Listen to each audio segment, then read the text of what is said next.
Hey, my favorite day of the week when we get to talk about chocolate together. I'm so glad you're joining me.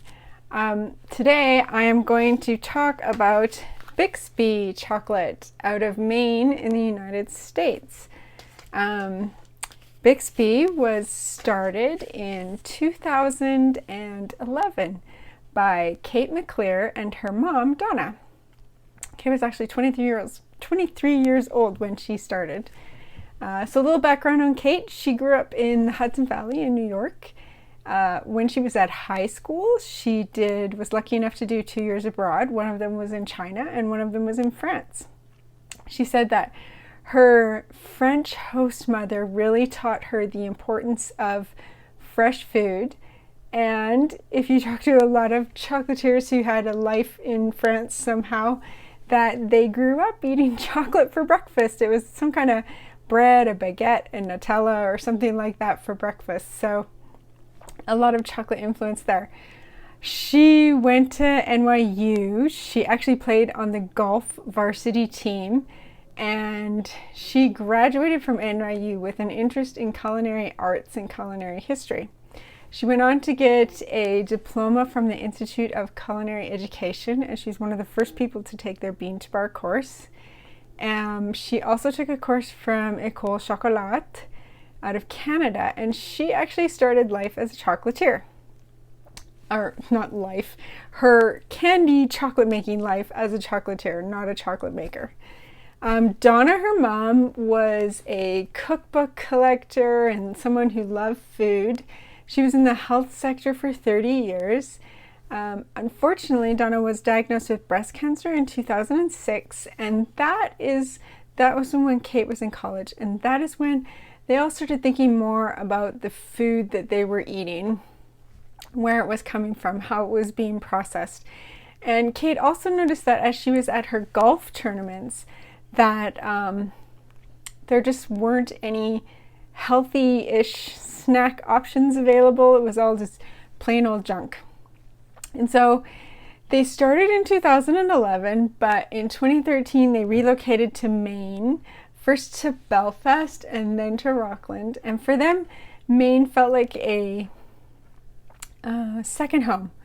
They had visited Maine often during the summers as she was growing up, and it just felt like someplace that was comfortable for them. So when they moved to Maine, they had a building lined up in Rockland, and nothing ever goes smoothly. They had a building lined up.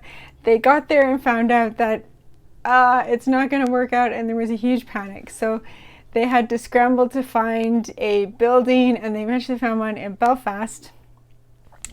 And then when everything got more settled and things got going, they moved back to Rockland. Their building now in Rockland is 125-year-old, or is a 125-year-old building, but was a former ice packing plant. So I don't have any of her single origin bars. I just have her smoothie bars. So she's got a really cool design for her single origin bars. The name Bixby, where does it come from? So Bixby, she chose that is her great-great-grandparents' name. Ducrates, I think. Lillian and William K. Bixby.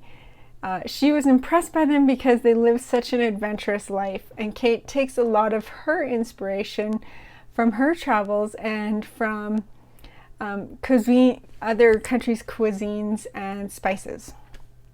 So I have her Primo bar, which I will talk more about. I think this is at least one of the bars that I'm going to open today. I'll tell you a little bit about this. You may have recognized that Primo logo there.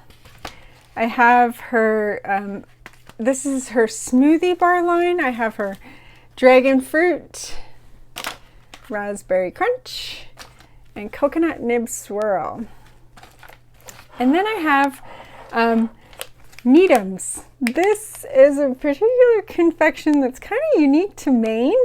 I think that I will post about this on my Instagram. So if you want to know more about a Needham and the history behind the Needhams, check out my Instagram at Opening Chocolate, and you can find that there. It's kind of different. It's a coconut potato confection. So fun little history behind that one. Look on my Instagram for that. So I'm gonna flip the camera around. We're gonna talk about the Primo bar, a little bit about the packaging, and this is a collaboration bar, so we'll talk about that. And yeah, let's get to eating some chocolate. All right, so here's my Bixby stash. We have the Needhams, which I'll open on my Instagram. We have some of our smoothie line bars. The smoothie bars are vegan, they're gluten-free, and I believe they're also kosher, but you'd have to check her website for that one. Some interesting flavors: dragon fruit, if you've never had dragon fruit before, raspberry crunch, and coconut nib swirl. So I might open one of those, but the one I want to open today is this one, the 20 carat Primo bar. So the 2020 Primo bar is a collaboration with a farm-to-table restaurant in New England. It's a pretty famous restaurant called Primo. It is owned by Melissa Kelly, who is a 2 times James Beard award-winning chef. Kate used to go there with her family during the summers in Maine and eat there when they were on vacation. This was created as a 20th anniversary promotion. It took them almost a year to develop. I believe it's based on a snack that you can get at the restaurant, a nut snack that you can get at the restaurant. So there were actually 5 bars made with golden tickets inside. I don't know what the prize was if you got a golden ticket, but there were golden tickets inside some of them. So let's take a look at this. So we have Primo, Farm to Table Restaurant. They actually have an interesting story if you care to look them up. Let's look on the back here. So we have, it's a 70% Dominican Republic cacao. Let's see, in honor of Primo's 20th anniversary. Organic cane sugar. Okay, so then it talks about Primo's iconic recipe for roasted rosemary almonds. That's a snack served with drinks and cocktails. The candy bar, it's sweet, savory, salty, and spicy. Okay, it is gluten-free, non-GMO, gluten-free, and vegan. And here's our ingredients: organic cacao beans, organic cane sugar, almonds, rosemary, crushed red pepper, salt, and black pepper. Ooh, I'm a little bit scared of this one. I'm very sensitive to spice. And my kids will, I have my kids and my husband as testers. My husband grew up in Arizona, so he is not sensitive. He's used to eating spice. And I'll say, "Is this food spicy?" And they'll say, "No, it's not spicy at all." And then I taste it, my mouth goes on fire. So I'm pretty sensitive to spice. Okay, look at this. This is her cool mold that she does that you see on her single origin bars. It smells good. So you can see it's got the octopus there in the middle. Looks like I'm shining a flashlight on it. Weird light today. It's got a nice shine to it. It's got a nice aroma. Oh, flip it over to the back. Wow, look at all those inclusions. That's really good inclusion bar. Let's listen to the snap. Good snap. Lots of inclusions in there. Okay, what I'm going to do is I can definitely smell the rosemary right now, just holding this a foot away from my face. I can smell the rosemary in there. I'm going to warm up the cocoa butter a little bit with my thumb because cocoa butter melts at body temperature or near body temperature. I'm going to see what I can smell, and then we're going to give it a taste. All right, this is a fun bar. I know that some people are really going to like this one. This bar, so when I smell it, like I said, I get the rosemary right away. Underlying cocoa smell. I don't really smell the almonds too much. That's the aroma that I get, but when I eat it, wow, I know why Primo is known for this snack. It hits all the fun flavor notes. So you get So this is a fun thing about this kind of chocolate bar. You can either put this side down on your tongue first or this side down on your tongue first. And depending on the way you put it, you get a different tasting experience. So it's got a nice slow melt to the cocoa. It has a nice, it's got a nice finish. It's not powdery or anything thin like that.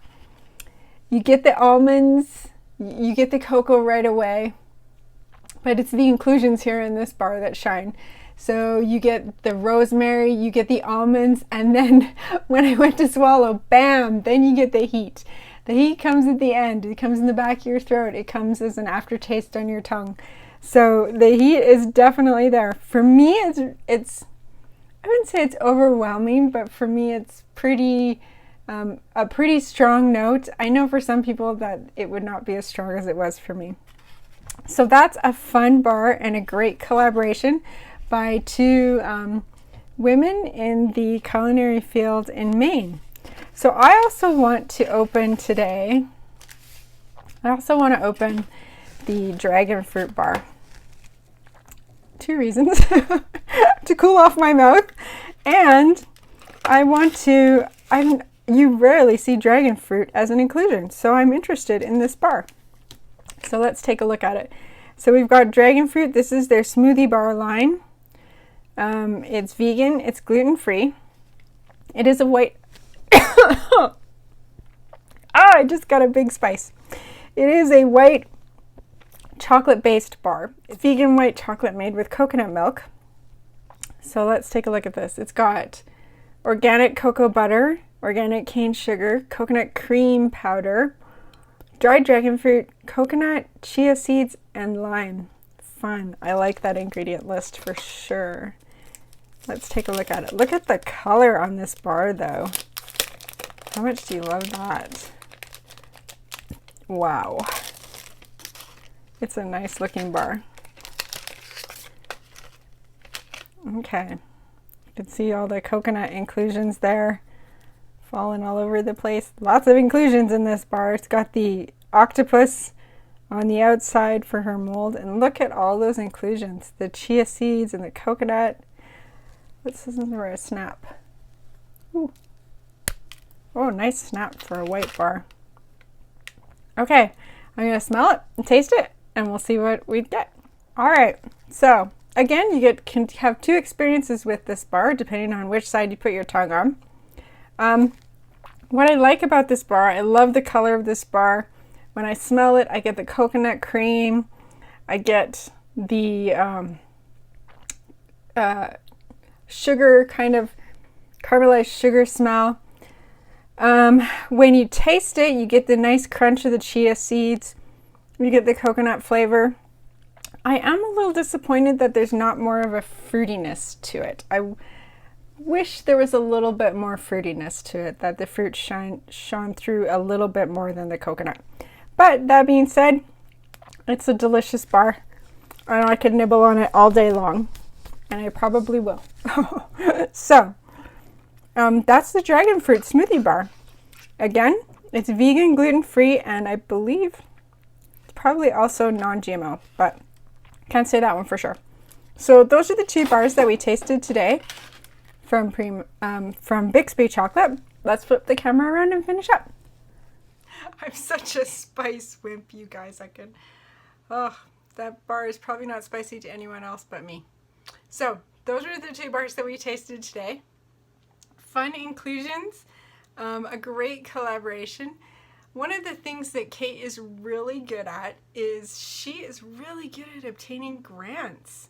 She's got some kind of magical power, and if you've ever had to write a grant for anything, you know that it just takes time and persuasion, and then you gotta pitch and all this stuff. So she's really good at it, and she's gotten quite a few grants, and she's used them to contribute to a lot of growth in her company. She's also been the Maine Entrepreneur of the Year. And I believe she's going back to school to get her MBA. If she's not currently doing it, she's probably finished. I don't know what COVID has done for that with that plan, but that was the last that I saw about her. So if you're in Maine or you want to order from Bixby, some of their famous things is they have a 2-pound chocolate lobster, or I guess in Maine it would be lobster. They have peanut butter ganache lobster claws, and their best seller is the 70% Belize, which she makes with Maya Mountain cacao. And of course the Needhams, lots of fun confections. She is now a chocolatier and a chocolate maker, so she does make bean to bar chocolate, but not all of her confections are made with bean to bar chocolate. So that's Bixby Chocolate and Kate McAleer and her mom Donna, and that is my chocolate story for this week.